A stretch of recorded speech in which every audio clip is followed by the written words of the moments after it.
I got you, bro. I got you. Let me do my intro. There you go, man. Yo, what's up, guys? Jruzz here, and welcome to another episode of Jruzz Inspires Podcast. And today, can we go technical, shall we? Can we go in the future, bro? Let's go as technical. Yeah, exactly. Bro, how are you, man? How are you? All good. Yeah. Amazing? Just doing really well, navigating my world through AI, but yeah, surviving. Yeah, exactly. When we met last week, I thought of this idea when you were presenting the AI. Yeah. You know, I was like, oh, I think I need this episode in my podcast because I mean, it's AI is everywhere. It's like you know. it's never going to go away, and yeah, you know, as much as you try to resist it, I think it's blown onto the scene, and sure. and people just need to adapt because people Exactly. need to start using it and see the true value of and it. that's what we need to talk about right now. 100%. Alright? Okay, guys, for today we are going to talk about AI. You know, specifically AI tools. So for my fellow content creators, you know, photographers, videographers, filmmakers, you know, any creators out there. We are going to discover AI tools that potentially could help our workflow, speed up our workflow. And first question, bro, is AI going to kill our industry? No, because right into it. Yeah, exactly. A lot of my friends, like I've heard this so many times, bro. Oh, AI will kill photography. You know, will kill our jobs. We're going to take over our jobs. But I want to hear from you, from an AI expert, bro. Will AI going to take our jobs? AI needs humans. AI needs the core principle of AI. It's if you break it down, it is artificial intelligence, which is built on human intelligence, right? And at every degree, no matter how much you want to make AI better, you need humans. You need what real cameras can do. You need what real voices can do. Every AI app, be it a simple ChatGPT or as complex workflows as possible. The question is always, how do I replicate a human? You know, Got it. And Sure. I think it is not going to completely kill the industry. It will, and again, it's very obvious. It will kill certain skill sets. It will kill certain processes, but it will not completely kill a human's capability and contribution to the society. Bro, you gave me just a huge relief, you know. Before we dive to the topic, can you please introduce yourself? You know, because Yeah, a sure. lot of my viewers that doesn't know you, but yeah, introduce yourself. The floor is yours, man. Go for it. Yeah, I'm Saish. I've been in Dubai for about 25 years. I'm not too old. I'm only 27. So most of my life I've grown up over here, and something very close to my heart is education and technology. So anything that bridges these two areas, that's where I have built my academics. I have been everything from a teacher to a programmer to just helping build products, and I think that's where my happy place is. And I truly, in the recent times, obviously I have picked up AI as one of my a very close topic to my heart because I truly believe in the power of AI. And I also do have opinions about the other side of things, like we just spoke about. But that's me. I'm again, wherever education and technology is, I'm right there, right in the forefront of it. And my true fear is that someday I will not be able to figure out technology, and I don't want to think of that day. So that's me. I mean, we all have the same fear, man. Yeah. Like, I mean, that's why I always try to learn as much as I can. Yeah. You know. That's the core. You know, no matter how good technology get, the learning. And I've seen this time to time, right? I have seen this with a little bit more personal in my family, in my granddad, my uncles, who, they have these businesses that they have been set up since ages, but they have to adapt. They have to use up AI. Take up topics like AI and actually dwell into it, because if they are not going to learn, I think the industry will leave them behind. It's not technology, but other people around them. So I mean, definitely, it's a very, very personal topic and very something I'm passionate about. You know why I'm very concerned, because I have a short story. So when you mentioned family, I remember my father. Yeah. Because my father used to be a radio operator. You know, in ships, like a radio operator. You know, the Morse code. Morse code. Yeah, Morse code. Back in the day, there's no computer, there's no telephone. You know, especially at sea. You know, nothing, only radio. You know. Yeah. Then one year, computer, took over. It became like it widespread, and it literally killed my father's job. Yeah. Like it was radio operator was gone in just few years. After they released computers. But what my father did, he started to learn computer. Yeah. He didn't just let technology kill Yeah. his career. Yeah. So I remember I was young, bro. He brought at home like those old desktop computer, the big one with diskettes. I remember he started. Yeah. He kept studying, bro, and he was old back then. But Yeah. still, he knows that he has to adapt, or else, he will lose his career. Yeah, absolutely. I mean, there's again a very technical concept called Moore's law. Moore's law basically talks about the fact that technology is going to double in power and half in cost every year. So exponentially. And I think if you think about that, that's insane amount of progression.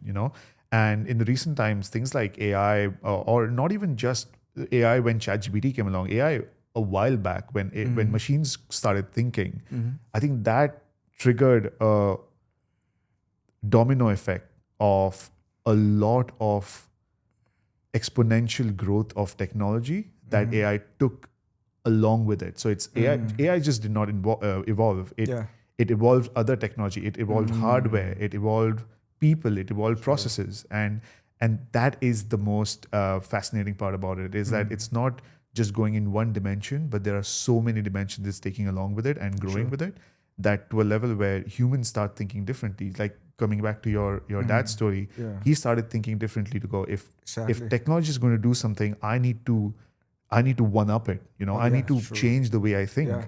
And I think that's where just going back to your first question as well, which is that's where the fascination and something that humans need to start adapting is, how do I grow with it, and the curiosity to learn. I think that's where that's what will not kill your industry. That's what will keep you going. Yes, and I always tell this to my workshops.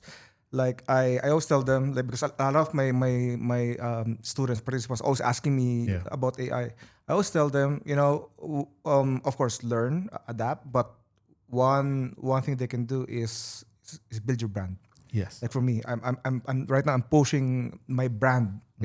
This podcast alone is also helping me, push my brand, elevate my brand. So if you manage to elevate your brand, make a name in the industry, it's much harder for AI to replace you, because you're not just having a skill. Yeah.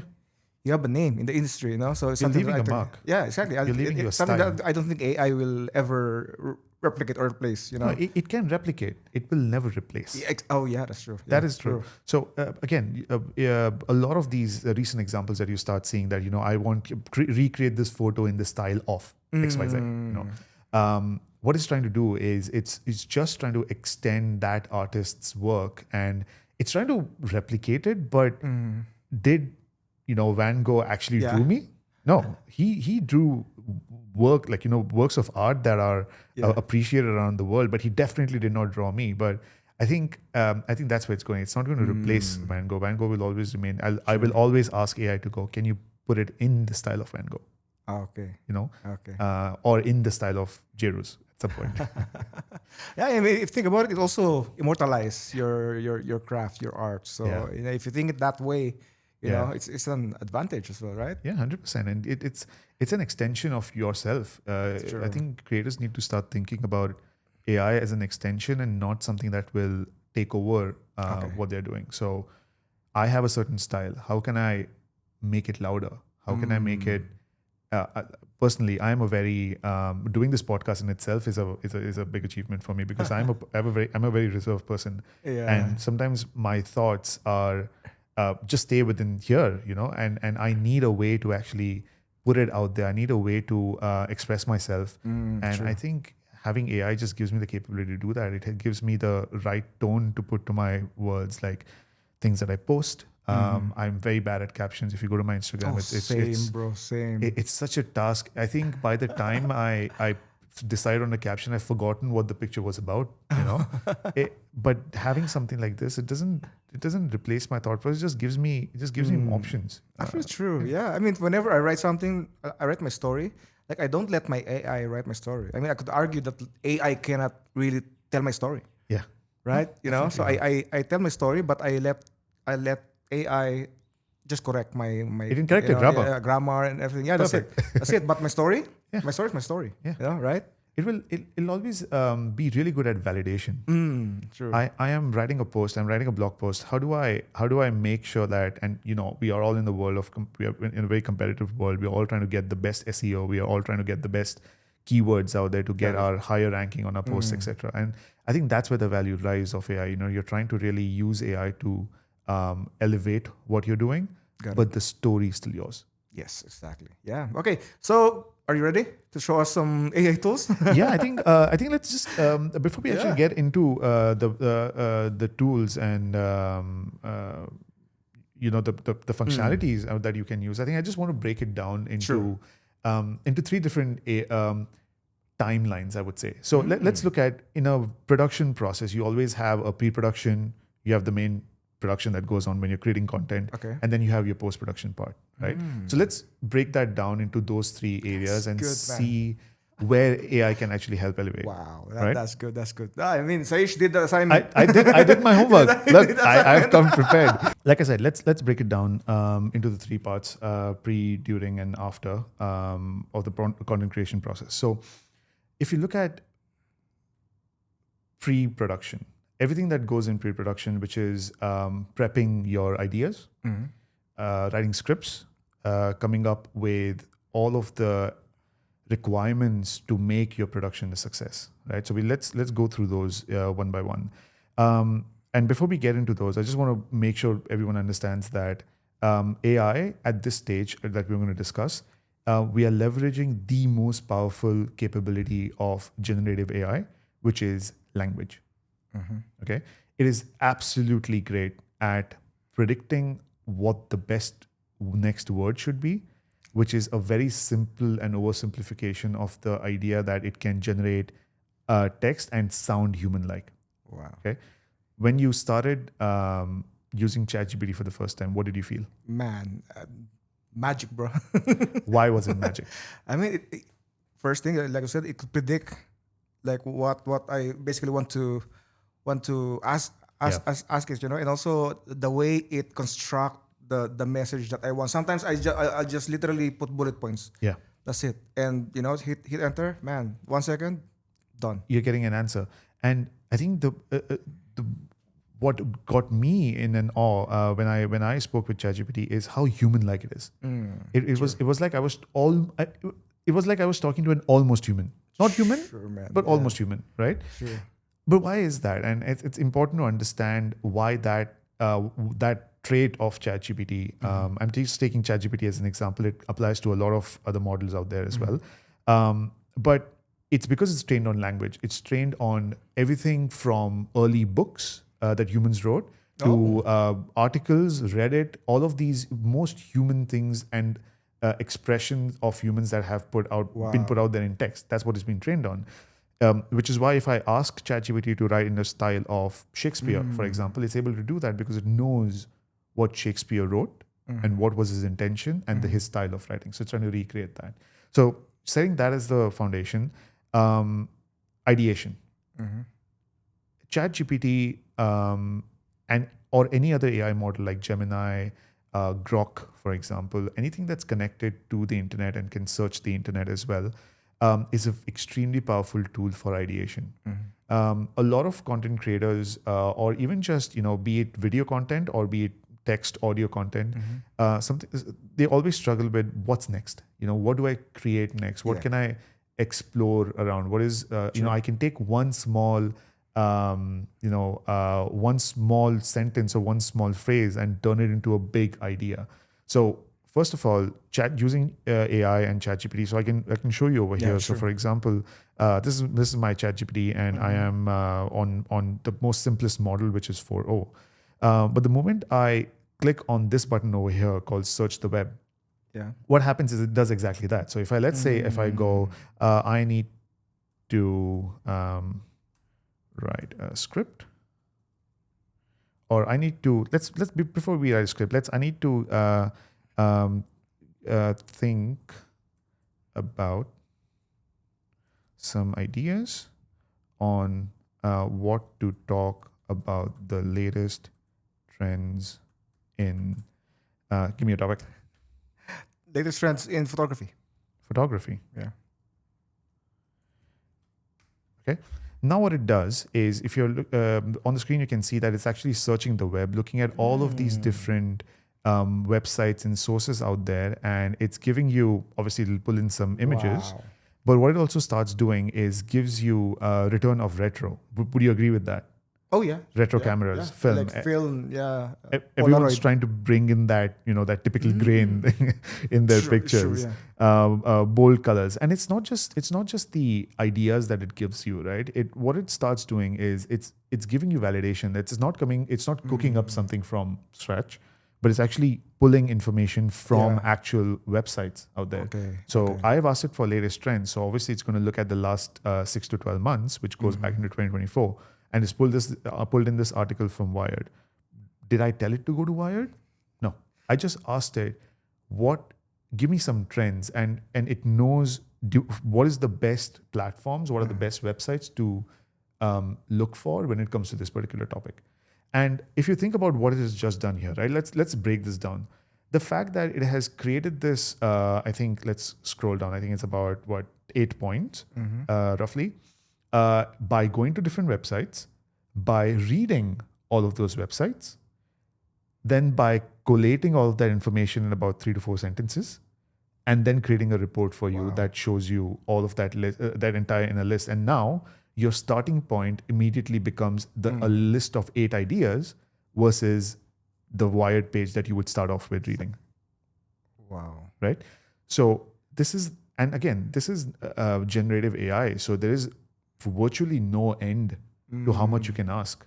You can keep asking. You can keep asking it to search for more information, and it'll always come back with something for you. So suddenly you get like a personal think tank. You get a personal researcher that can go out there and find all of this information for you. Yeah. And you as a subject matter expert, you as a photographer, you know which one to pick. You are not probably going to go into, for example, let's say, AI and generative photography, because you're trying to stick to more film photography, if that's not your niche. So you can ignore that. But this is where it's really good at. It's good at analyzing text and bringing that all together in the most easy to read format. It's not using complex words. It's using simple enough words that helps me get started. Well, it feels like Google on steroids, bro.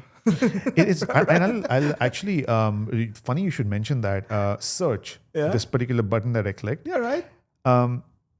OpenAI, the company behind ChatGPT, is leaning into this particular product so much that they are competing. They said that we are going to compete against Google's search engine. Now, if you just think about that for a second, Google has built almost their entire business on search engine. Yes. Right? That's their core product. When you go to google.com, you don't see much buttons on there. You see a massive search box in the middle. That's it. Right? That's their focus. That's what they have built their business on.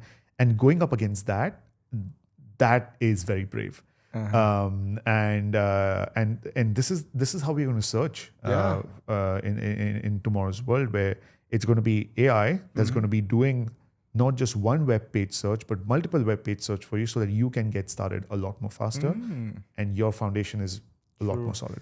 See, until now, I still use Google search, but right after seeing this, I will start using, I would rather use ChatGPT. 100%. Like, it gives you more details. Like, I mean, this is Google should be, right?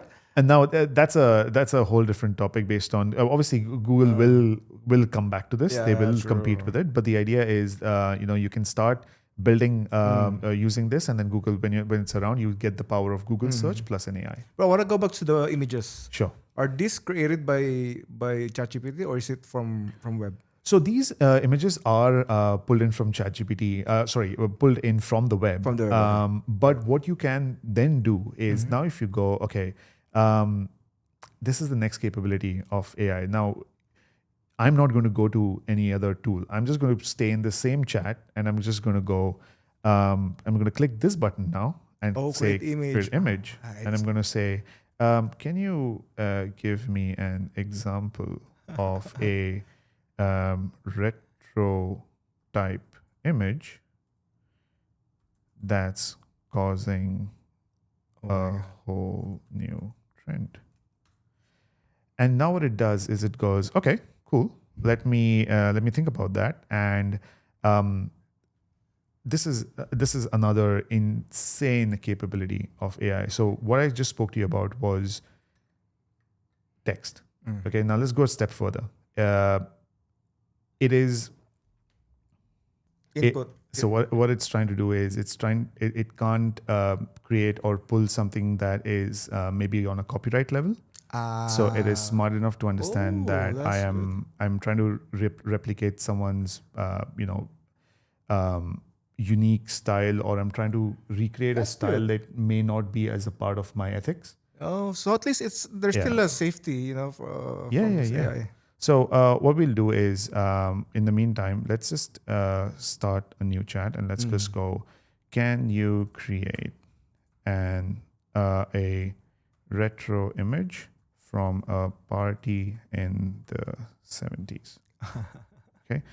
And now what it's doing is it's going to take that idea and it's going to go through everything that's learned about how parties were in the 70s and learn about the way the cameras worked and how the photographs were developed, and going to come up with its own interpretation of it. It's created an image. Now over here, Oh my God. If you just look at that image, and I'm going to zoom in for exaggerated effect. Now, as a photographer, what's the thing you notice immediately? Like it's the flash that's causing, the and then flash, and the overexposing of the four people and the color, the color and the skin grain, tone and the clothes that they're wearing. You know, it feels very 70s. It feels very 70s. And how does it know it? Because it just learned it. And these people don't exist.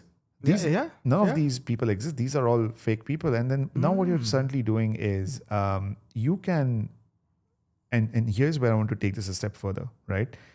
You can visualize your ideas. So you start going, okay, I want to, I want to create a video, or I want to create a film, a short film about something. In recent times, before generative AI, the best way to do that was always someone with a paper, with a table, and draw the scene out. Yeah. Okay, my subject is here. Here's the, let's say the background, etc. Now, that is great, but that is a vision that you as a director have. But how do you share that vision with more people? How do you get more people on board? And that's why you can use something like this to create realistic images of that particular scene. Yeah. Of that storyboard, to go, let's say, for example, this image that we are seeing right now, this could be the first frame of a story that evolves, and then you evolve this into something that, the camera pans around, it sees someone sitting on a table, for example, and I could generate that image. So suddenly what you're doing is you're giving birth to your ideas, and not only on a paper, not only in text, but a lot more visually appealing, a lot more realistic, and helps you with all of these tiny things. Like, for example, if I were to break that image down into my first frame of my story, the amount of things I would have to write about it is that, okay, first, if I was to just draw it, okay, it's a stick figure, but then now I need to go, okay, stick figure, or the subject will be wearing 70s clothes, it'll be wearing jeans, it'll be wearing, it'll have flash, it'll have a certain grain to it. The amount of information that it's in my head that I'm putting out in text, but imagine if you could just visualize all of that, because that is what the frame looks like. That's the color, that's the flash, that's what it needs to look like. So I think that is the next a very powerful use of AI, which is helping you visualize your ideas. Yeah, because the tradition is hire a sketch artist. If you have the director comes with the story, and scriptwriter, and then hire a visual artist, then of course that takes more time, more money. But now a director or scriptwriter can literally just create a storyboard, exactly right away. And share their vision. It takes it in a lot of I have a lot of friends in film, and they have been in media all their lives. And one of the things that I constantly hear is I need to work closely with the director so I can share his vision. I can see what he sees. But now imagine if you could literally see what the director sees. in his mind, and a close enough representation of that. Yeah, it just makes the workflow faster. way faster. Yeah, way faster. Way faster. Right. Yeah. Yeah, imagine trying to recreate that with an actual artist, which you'll almost never get to that realism. If you do want to get to that realism, you have to pay him insanely high. Or if you were to recreate that, then you assemble the set, and then again, it's just too much. There's so many costs involved. Yeah. And you reduce on that by a lot. Yeah, and we're still in pre-production, right? Yeah, we're still in pre-production. I think this going on to in another part of pre-production then comes into is actually writing your scripts. Okay, like I said earlier, AI is or things like ChatGPT, they're extremely good at writing scripts. And one of the things that if you're watching this, one of the things that I would strongly recommend is don't stick to one AI model. That would be one of my top tips is don't just go, I have ChatGPT, I'm just going to use ChatGPT exclusively, right? Experiment, because each AI on a technical level is being trained and built very differently. So OpenAI has trained its own AI model on certain sources, on certain unknown text and inspiration. Google has done something else. Google has gone through their own sources, and they quite differ from each other, which is why you will always see, is this AI model better or that AI model better? They're not the same. So one of my strong recommendations would be, when you're writing a script, come up with an idea. So let's say we are going, please, always say please.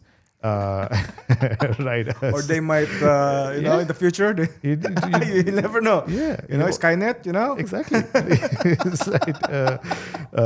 Always be kind with AIs, guys. For a short ad on, let's say, short camera. ad on a camera. Or new Canon camera.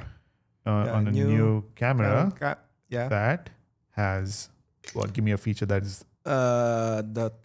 that is just by the smallest vlogging camera. Something like that. That is the world's smallest vlogging camera. Okay.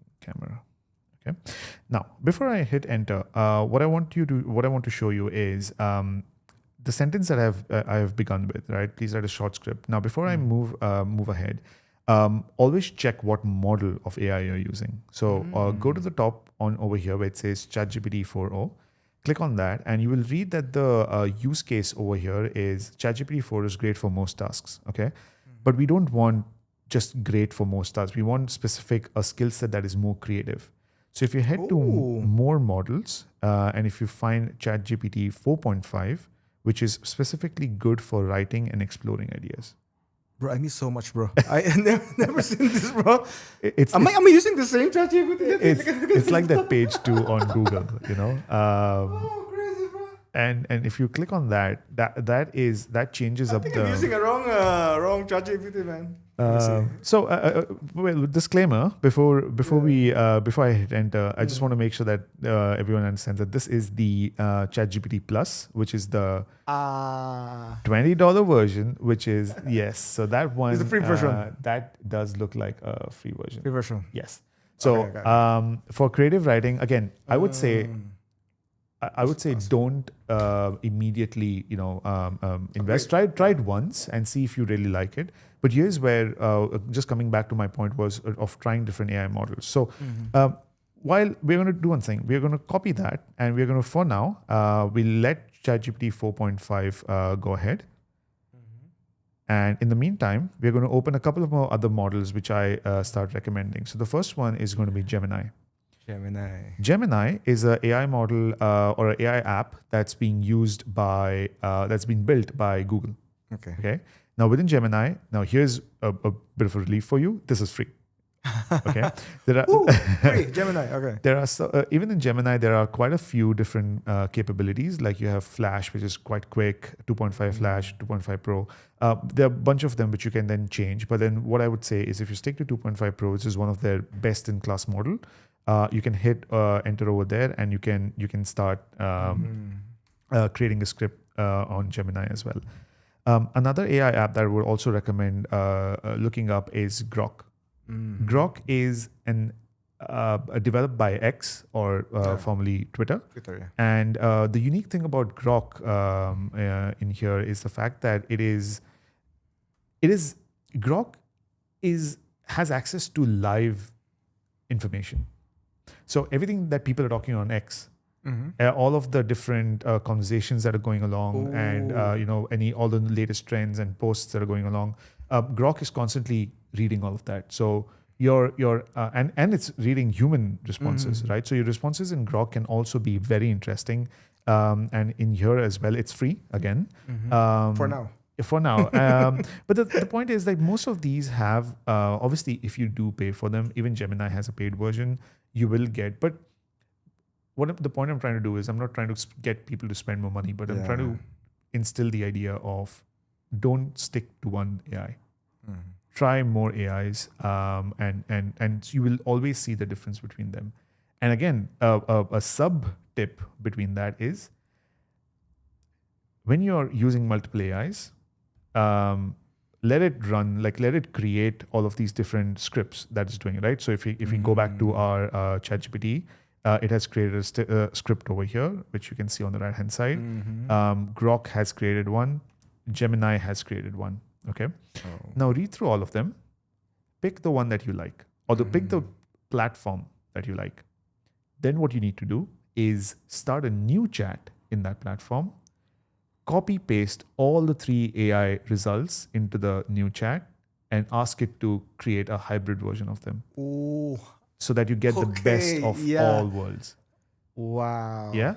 So, oh my God, man. And imagine, again, if you were just going back and forth, comparing it with normal content creation processes, if I were to get someone to write scripts for me, imagine if I tell them, one person, write 3 different scripts, come up with 3 different versions of it, and give it to me. The person is going to say, yeah, this is going to take 2 to 3 days for me to ideate and think about what the product is. But now you've almost got, within a few minutes, while I was finishing my sentence, the 3 models have come up with the 3 completely different scripts. And again, with their capabilities, it just makes your workflow a lot faster. I mean, mind blown. I've been using ChatGPT for so long, and I never figured out these things. I'm learning a lot, guys, from this episode. I mean, wow. Yeah. And this would definitely help me even more to craft my stories, my script, because I usually just, do one search in ChatGPT, that's it. And can I just show you one thing? If you look at this particular script that it's, did I tell it to have any sense of being professional in here? No, I just told it, give me a script, but look at what it's done. Now imagine if I was a up and coming ad script writer or a filmmaker. Now what it's broken down over here is things like video length, my target audience, my overall tone, my product name suggestions. Now all of these other things, because I just asked it for a script. I never asked it for all of these things. But it's also helping me learn. It's helping me be better. It's not just going, okay, I'm just going to copy paste this because an AI has given it to me. But now this gives me an idea of, I need to now think about my audience's language capabilities. What if they are not a native English speaker? So can we incorporate that in here? How do we adjust that? Yeah. So it teaches you how to think dynamically as well while doing a job, and not just you'll always have people who will copy paste it as it is, but the true value from AI is if you learn from it. That's true. I mean, something that I also have to consider, because my audience are not. Because I always make my content as easy to understand as possible. So it's good to know that you can just simply input to make it more simpler, right? Absolutely. Oh, wow. So I think we can get into the production part of it. Sure. Yeah, go for it. Man. So now the production element of it is, I think I'm going to lean in on one product over here, but it's not the only product. But I can show that to you because I do have something that I use very regularly, and it's called HeyGen. So now, okay, before we get into the actual product, what goes on in production? When you are trying to when you're trying to execute a certain script, when you're trying to execute a certain idea and make an audio out of it, make a video out of it, or photograph someone, the amount of elements that go into doing that. One is equipment, having the right equipment, having the option to choose between the right equipment. Should I go on a lower end one? Should I go on a go very high? We've all been there. We've all tried to decide what equipment to buy, what lights to buy. It can always be a process of just figuring out, and a lot of cost as well. Now, what AI can help you with is, I'm going to take it on a couple of levels. The first one is, just like I said earlier, learning. It's going to teach you what are different types of lights, what are the different types of cameras, what do different cameras have different capabilities of, how do you create a consistent workflow. You can learn all of that through AI, because AI has been trained on a lot of best practices from filmmakers. It is again, I'm going back to filmmakers as an example, but how to set a shot, how to place the camera, what equipment to use. So you can definitely start with learning that using AI if you're starting to do if you're starting a new career in this. But if you already are someone as an expert, you can then take it further to elaborate it, right? But what if you don't have all of that and you still want to start creating content? The idea of HeyGen or any of these newer AIs is it has gone from just text, it has gone from just producing audio or learning from audio to actually creating all of this synthetically. And I'll give you, actually, before I even start talking about it, I'll show you an example. I have just posted something on LinkedIn. Shout out, you can follow me. A very shameless plug. But I'll just show you this video quickly that I created, right? So, Wow. Okay. So let's talk about this new photo to avatar feature. I uploaded one picture and suddenly there's this super smooth version of me grinning like I've never had a bad day in my life. Hey man, at least yours sounds like you. I sound like the most generic Indian man that has ever lived. Guess I just need to give it more examples of my voice. It's wild. Like, on one hand, wow, cool tech. But on the other, you're thinking, who even is this guy? He's got my face, well, almost, but clearly a better skincare routine. Haha, exactly. And then you start wondering, is this what people want me to look like? It's weirdly flattering and insulting at the same time. Okay, so let's talk about this new photo. What just happened there? Yeah. Now, everything that you saw and heard was AI. So all my workflow in that, just to break it down, was one, uploaded a picture of me, uploaded a picture of Matt. Okay. And I can actually show you that chat on ChatGPT. So here's what I did. I uploaded a picture of Matt, who looks like this. Uploaded a picture of me. I look like that when I had glasses.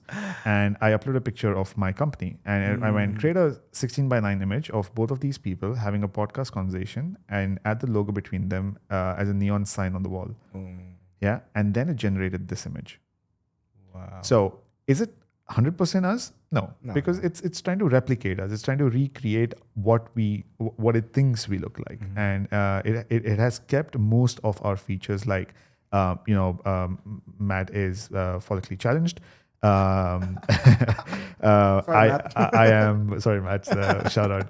I have I have a beard. I wear glasses, and what it's done is, if you really think about how it's come up with this, like the picture that I uploaded was up front. It was a front-looking picture. Yes. It didn't have any context of what my side looks like, what my beard looks like from the side, but because it had information about what Indian men generally look like, what British men generally look like, and the structure of the face. Now I'm going a little too technical over here, but what it managed to do is actually break all of that down and rebuild my character and Matt's character.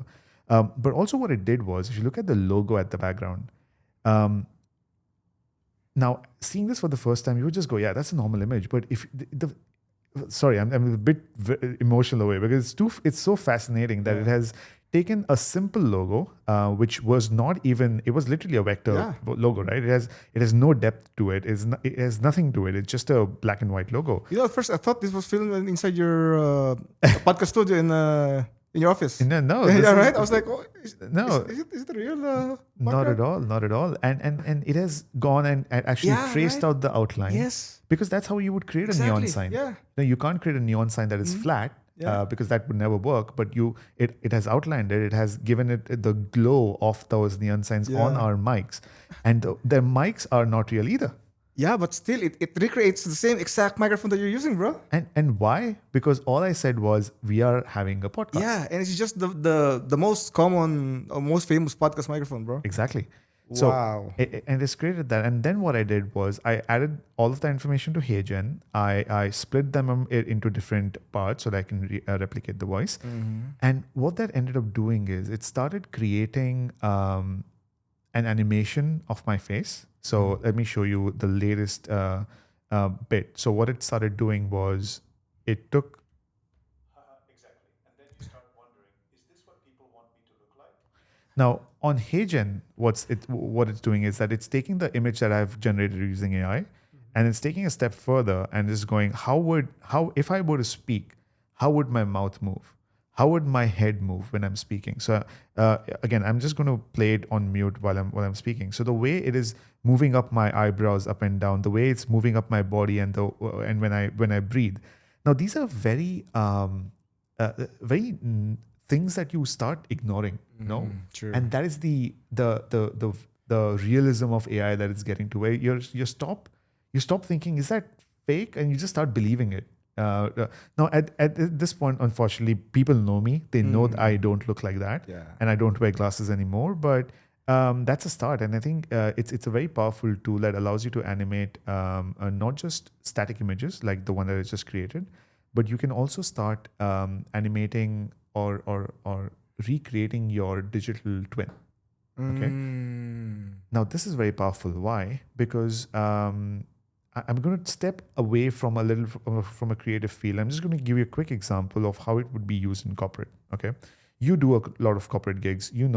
People call you to take in interviews. Call you to take in headshot videos, interview videos.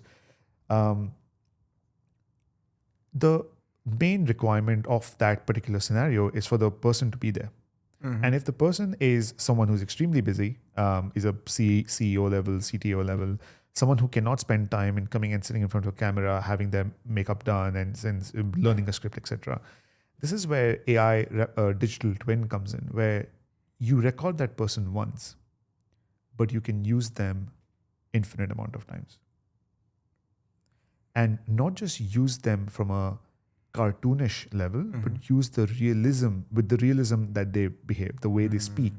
I'll try to find a video and I'll show you in a second. But the idea, if you think about what's happening over there, it is really saving time. It's saving costs. You don't have to have a whole camera crew come in again. But it's also making your content pipeline a lot more heavy. You can start creating more.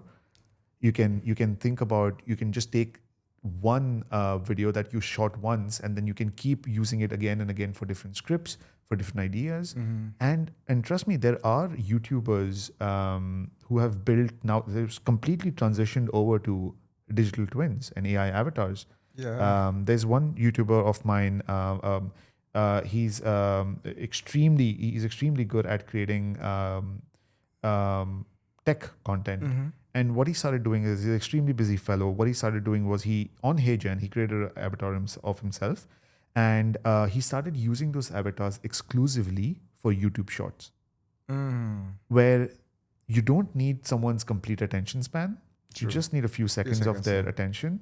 And in that few seconds, he has used his avatar as a very short couple of seconds of A-roll and a lot of B-roll, which is used, which is also, by the way, AI video, right? And that's just created a whole stream of. He can be on vacation, and his team could still be using him to create content. And the value of constantly producing content. That's exactly what I'm thinking right now, because I'm into traveling as well. I travel a lot. Yeah. And whenever I travel, of course, my content cannot go forward, So what I can do, if, for example, like I travel, like next week, literally, I'll be traveling, and I can use this to, if I need to do an announcement, like in my podcast or in my main channel, I could just use this, and you know, and make an avatar of myself and let that, do the announcement or whatever I want to make, Yeah, exactly. And you have to invest your time into doing it right. You have to do it once. But not just that. But let me show you an example of such an avatar on HeyGen. So I'm just going to look at some of their existing avatars. Let's take this lady, Gala. Okay. Now, what HeyGen does or allows you to do is you can not record that person just once in one setting, but you can record them in multiple settings and use that dynamically. What I want to show you here is the idea that a person, when you're trying to create a digital twin, HeyGen actually allows you to have multiple versions of yourself. So imagine creating a whole, what they call as look. So multiple looks. So either you could be in a professional scenario like this, or in a more casual scenario like that, in different poses, in different angles, in different locations. And you could do that not just for one person, but you can keep doing that over and over again for multiple people. And now imagine what happens is in here, I can now use this particular person's avatar to, this video could be perhaps used for a professional announcement. Wow. And this video could be used sort of just like a personal update or an internal company update. And all of that was probably recorded in a couple of hours on a set with different, clothing and position and seating.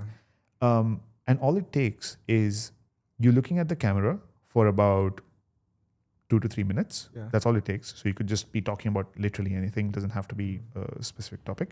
And then you give your consent.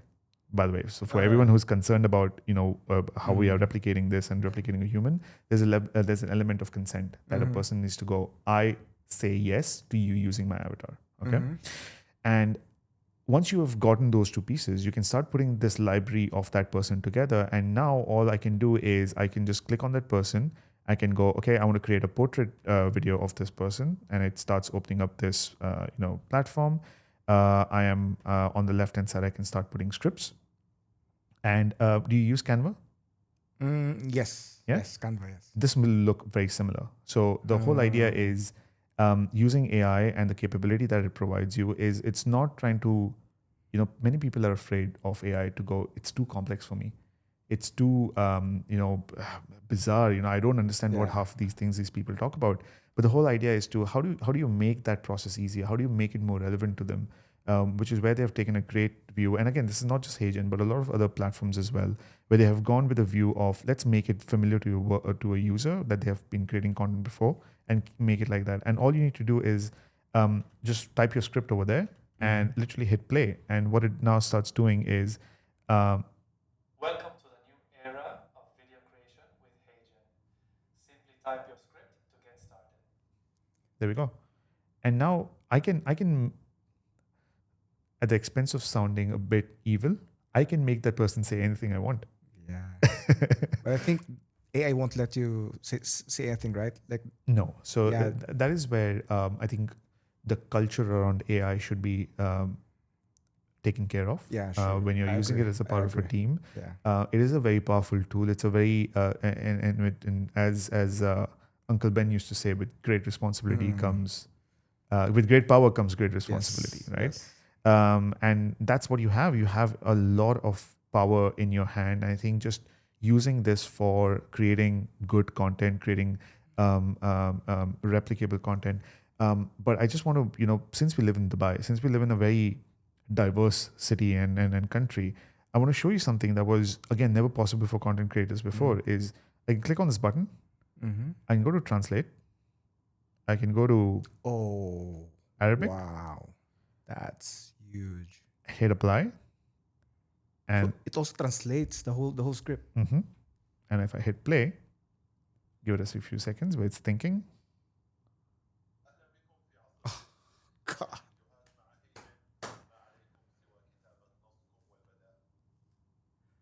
And suddenly, now you are not reaching just your audience, but you're reaching way beyond that. Worldwide. Yeah. And again, just pointing on the fact that we're living in such a diverse country where you want your content to reach as widely as possible. I would love to see you speaking in Hindi because I would relate to it. I would just go, okay, he's speaking my language. He's something to tell me. Wow, insane, bro. Insane. Wow. And we have just, the idea of it is we have just scratched the tip of the iceberg. It's going to evolve. There's going to be so many more new things coming out. So I think it's more just try to teach yourself these things. You know, I would, as a content creator, you always have budgets for lights. You have budgets for cameras. I think what content creators need to start doing is allot some budget for AI. You're right. You would never think about it that way, right? You would just go, yeah, I'll just use some whatever tool that's faster for me. It's sometimes yes, it is about speed in some cases, but it's also sometimes it's quality, right? You want to maintain your own voice. You want to maintain your certain quality up to your standard. And I would always say, if you are going to buy a 4K camera for recording 4K content, you should buy a 4K level of AI to create 4K level of scripts. You know, the way you invest in hardware, same goes for software now. And I think people need to start thinking about it. I'm not saying go spend right away. Like I said, try out all of these tools that are out there, see what works best for you, then make an informed decision. Yeah. What I want to know is when we talk about like editing, for example, my video, I create short episodes of my podcast. Yeah. Like what I'm having a hard time is adding B-rolls. Because I just don't have time to gather images and videos, and I just want to upload my clip, my 15 seconds clip, and I want to let AI do the work. Yeah. Is that possible? It is possible. It is, in fact, one of the very powerful use of AI is filling in gaps, right? So we have a couple of platforms out there that do this, but I'm going to take two routes over here. One is where you want control, and the other one where you want AI to let and do your work. Okay. So then the first one, I want to point you to a platform called Sora. Sora is it's created by OpenAI, the same creators as ChatGPT, and Sora's main purpose is to create images, AI images, and videos. Okay. And what that means is, if I just click on videos, for example, and show you some examples that that people around the world have created. Now, I don't know what this will create or what will show up, but everything that you're seeing on my screen right now, these are all AI videos. Okay. God. And the limitation of creating these videos is literally your imagination. Okay.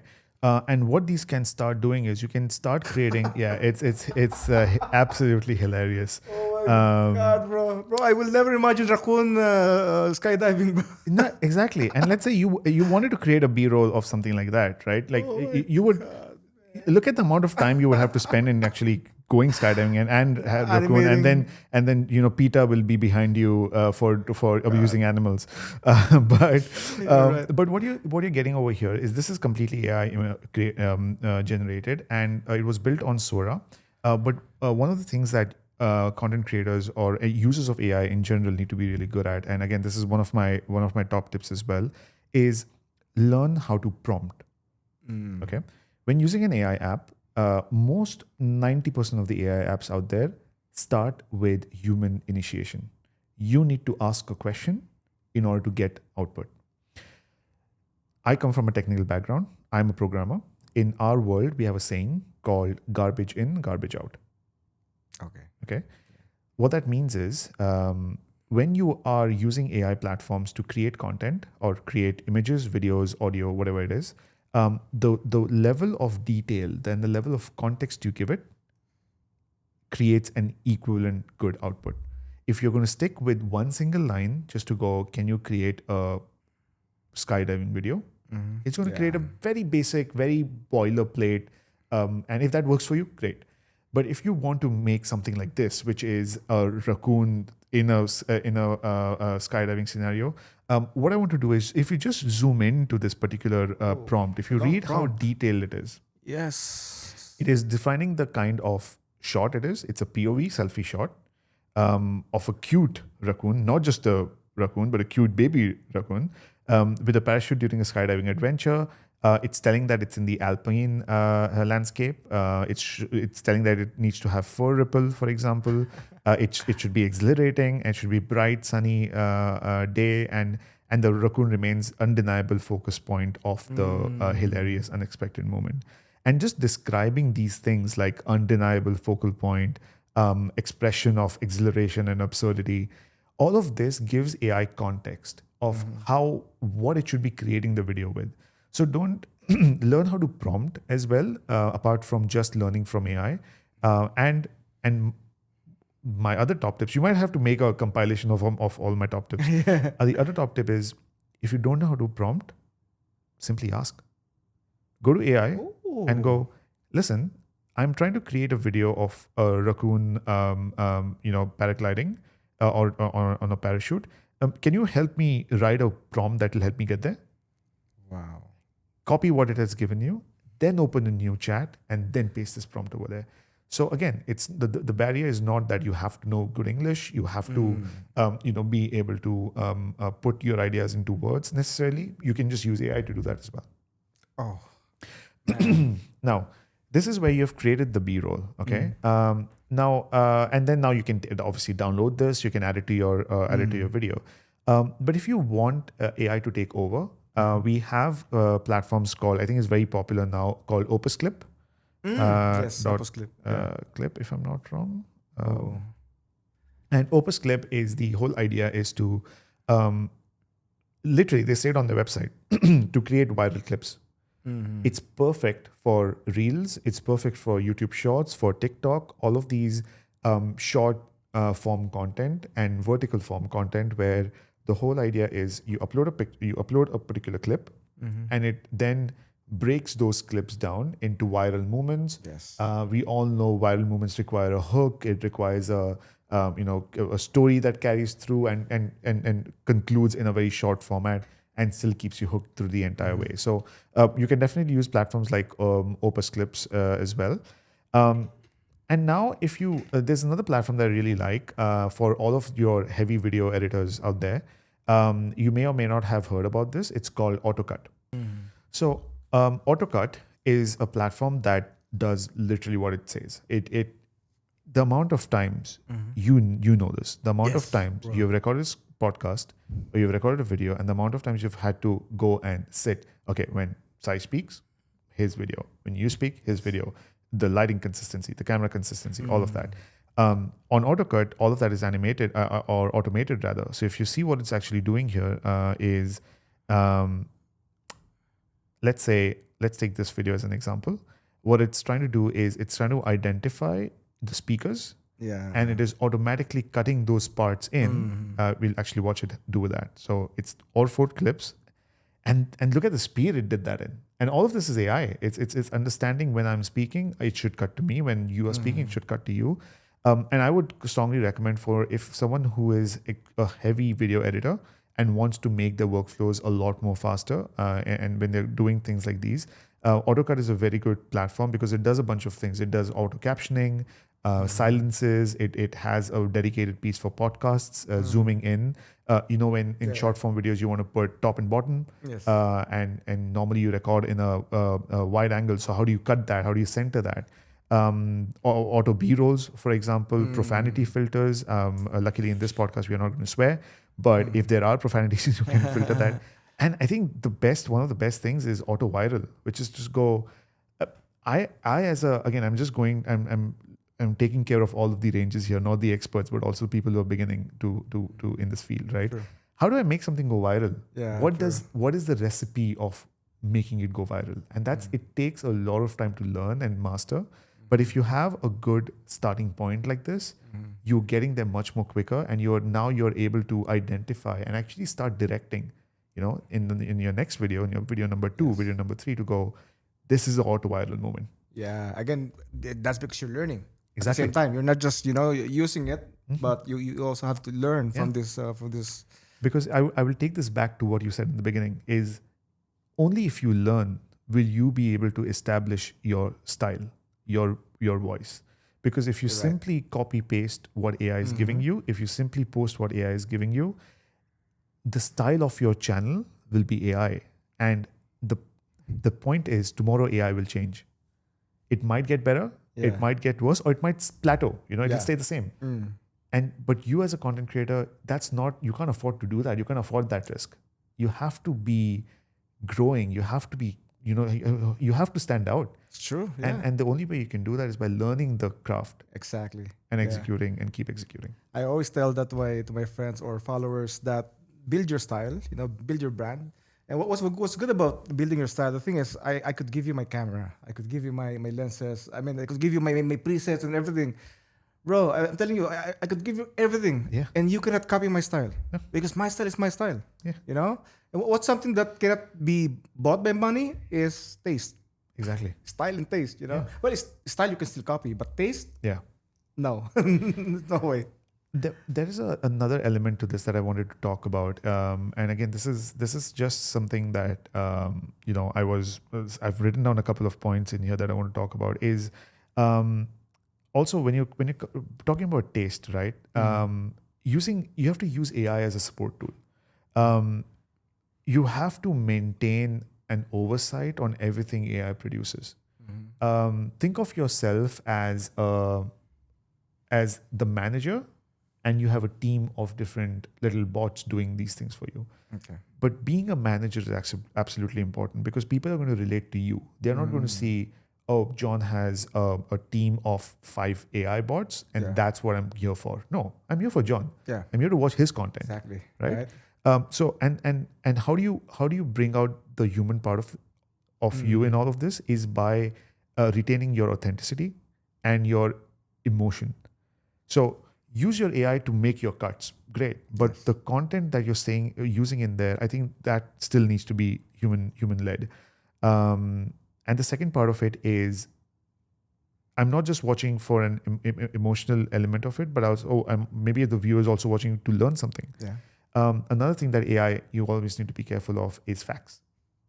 Facts. Yeah. Okay. You need to always check what AI is outputting. Is it right or is it wrong? Especially when you're doing research, right? You always need to have testing measures to go, because at the end of the day, it's your credibility. It's your channel. If tomorrow, if I hear you speaking about, let's say, tomorrow, Google is shutting down. If you come up and say that to me, now for a second, I might believe you because I trust you. Yeah. But if that's wrong information, it immediately ruins your credibility. I'm going to unfollow you, right? Yes. So just maintaining that fact checking process for any AI generated content, and I think finally the last bit to separate yourself from AI or maintain your content or your authenticity is be honest, be transparent. If you're using AI in something, own it, and no, people will never batter you for using AI, but if you are honest about it, they'll appreciate the fact that you're trying to make the content engaging. You're trying to go out of your way to learn something new, because everyone knows AI is new. You're trying to come up with something that keeps me engaged, and that is the emotional value that I connect with you as a viewer, as opposed to just seeing spam content. Yeah, that's 100%. Like, again, it's part of being authentic. Being honest to your audience is like, it's a must. And the things that people could feel. Yeah, like people will feel if you're faking 100%. it. Oh man, 100%, bro. Yeah, I can see that is. If I post that video on the one that I showed you earlier on LinkedIn, and if I just post that, oh great, look, I started podcast with my boss, people are just gonna go, that's not you. Why are you pretending to be you? Or rather, I own it to go, look, I'm exploring something, and soon it's going to make my workflow easier. It's going to make good content for you, because now my AI avatar could say things that I couldn't, or do things that I couldn't. It's insane. Wow. Is that it? Like, from a production perspective, yeah. And I think the last bit from a post-production element that I want to touch about is, like I said, it overlaps the first two elements, which is going, how do you learn or use your social media presence and the information that social media creates to be better. Okay, so there's a great workflow, actually. I can share that with you, after this, which is, and I did this for my company, which I went to LinkedIn on my company's profile, and I went to LinkedIn and I downloaded all of the engagement stats. I downloaded the analytics of it. Wow. I downloaded it was a massive Excel sheet. Obviously, I can't show it on this podcast here, but it was a massive Excel sheet of all of the posts we had done in the past. Okay. And then it had, and those posts were maybe optimized, not optimized. That's not the main concern. It then started looking at the timings they were posted on and the level of engagements it had. Just two simple data points, okay? And then I just literally put that into ChatGPT and I went, can you analyze this data set? And can you tell me what is the best release strategy for my videos or for my posts? And now what it's done is it's gone and analyzed every single post, all of the impressions it had, all of the engagement, all of not only that, but just the comments, the reactions to it, analyzed all of that, the time of the day, the location where it was posted, what was my demographic of my population, and suddenly given me not ideas. These are not thoughts. These are facts. Saish, you should post on LinkedIn at 9 a.m. in the morning because that's when people are just coming into work and they tend to open their LinkedIn first to check what messages they have or along with their email. And that was insane insight for me. Like imagine the only way I could have figured that out is by actually getting a data analytics company or buying this data out of somewhere to see what is the top time to post on LinkedIn. Now that was a very, very, very basic example, but you can go even more deeper. Where is my content working? What country is my content working on? Especially if you're a YouTuber, YouTube gives you great analysis, great stats. And if you add a layer of AI on top of it, you're suddenly speaking to data. And that is a very powerful capability to have, to speak to data, because a lot of people look at numbers and just start scratching that. What does impression mean? What does engagement or retention mean? All of these words are new to me. Or they're not really new to me, but I don't know how to improve them. So how can I use AI to do that analysis for me, understand my audience based on my data, and give me ideas on when I can post, what is the right kind of content, what's working, what's not working, what type of content works, videos, text, images, and that just helps me be better. Man, you just gave me a lot of ideas, so I'll probably go to my Instagram, because that's my main platform. Yeah. Get the analytics, Yeah. and then just ask it which content is working for me the best, or which time is the best to post. Yeah. And it just, all you need is you don't even need to extract. And the AIs are getting so smart now is that you can literally, like you said, go to your Instagram, open up the analytics page. And here's the fun part. You can just take screenshots of your analysis, of your stats. You don't have to download Excel sheets. I did it because I like data. Just take screenshots, go to ChatGPT, upload all of your screenshots and go, please can you use this data to analyze? So it's closing the gap between when people say data analysis, it's Excel sheets, it's graphs, it's this and that. No, it's AI is making it so simple for you. You just take screenshots, upload it. You don't even need to explain to it what platform it is on because it's smart enough to know. Yeah. You have taken screenshots from Instagram. I'm going to give you Instagram insights. Wow. I mean, mind blown after mind blown after mind blown. Bro, I mean, you gave a lot of information, ideas, and we're just scratching the surface. This is just the beginning of all of these AI models, and man, I mean. And I know I asked you earlier what was the how long are we going to talk for, but now that we have started this conversation, there are so many things coming up, but perhaps we can save it for later. But I really want to tell creators is that AI is not here to. It's not here to replace you. It's not going to be, a lot of people say, someone using AI will replace you and if someone, being good at AI will replace you and stuff. But I think if we keep that replace me narrative aside for a second and we start owning this, we start going, how can I be better? Not for, for myself, how can I be better at improving or learning something new? Because no one's going to stop you from learning and no one's going to replace the hunger in you to learn. That's never going to be replaced no matter how big of an AI comes along. So it's always use these to your advantage. And if you don't know, again, like I said, if you don't know where to start, ask AI. Yeah. And that's the exact micro moment we need to end this episode. Saish, thank you so much, man. Wow, bro, you gave a lot of information, and for sure, I have a lot of friends, followers that will definitely help improve their workflow. And also me. Like, Yeah. bro, from now on, I'll be using these platforms, HeyGen, AutoCAD. Opus Clip, AutoCAD, especially AutoCAD, bro. Yeah. I was impressed. Like, ooh, bro, I'm spending 8 hours per episode, bro. Yeah. Just by majority is editing. Like, Yeah. that's my majority of my workflow for. So I can podcasting. expect this episode by the end of today. Give me 3 weeks. 3 weeks, perfect. Oh, I need to study the Study, software first. Again, thank you so much, and you'll come back for part 2 because there's more, man. There's more. 100%. There's more, right? Thank you so 100%. much, bro. Thank you.